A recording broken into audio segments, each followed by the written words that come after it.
বাবা তুই না রক্ত কান্ডে রইছিস রে এ বাবা কে কই বাবা এ বাবা আরে আইছে তো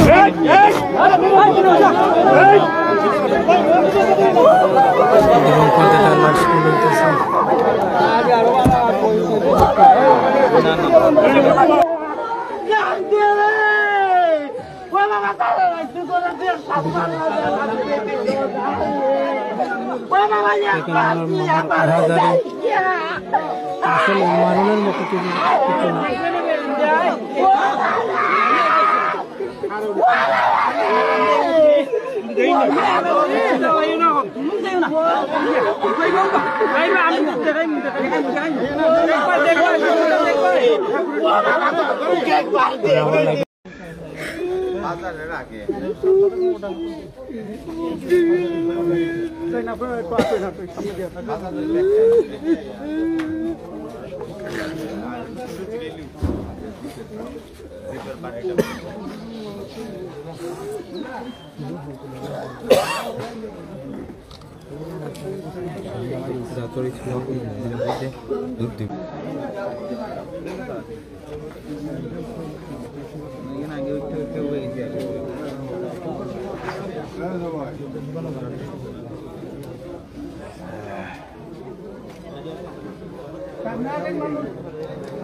বয়সের টকবগে তরুণ ছিল সে, চিরনিদ্রায় শায়িত হচ্ছে। তার গ্রামের বাড়ি হবিগঞ্জের বাহুবলের পুটিজুড়িতে, তার নিজ বাড়িতেই তাকে চিরনিদ্রায় শায়িত করা হচ্ছে। আপনারা দেখছেন অত্যন্ত হৃদয় বিদারক সেই দৃশ্য, ছোট ভাইয়ের কাঁধে বড় ভাইয়ের মৃতদেহ, এবং সেটি যে আসলে কতটুকু কষ্টের, সেটি যে আসলে কতটুকু হৃদয় বিদারক সেটি বলার অপেক্ষা রাখে না। তার ছোট ভাই ধ্রুব দীপঙ্কর দাস দীপের মরদেহটি বহন করে নিয়ে এসেছে বাড়ি থেকে,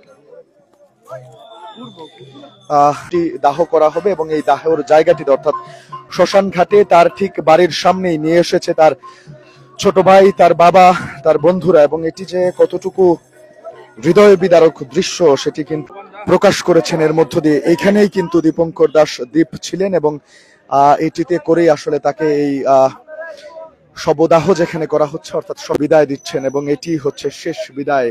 এর মধ্য দিয়েই সিলেটের একজন উদীয়মান কন্টেন্ট ক্রিয়েটর, সিলেটের একজন তরুণ কন্টেন্ট ক্রিয়েটর, সিলেটের একজন সম্ভাবনাময় তরুণ, যিনি হাজার হাজার মানুষের হৃদয়ের স্পন্দন।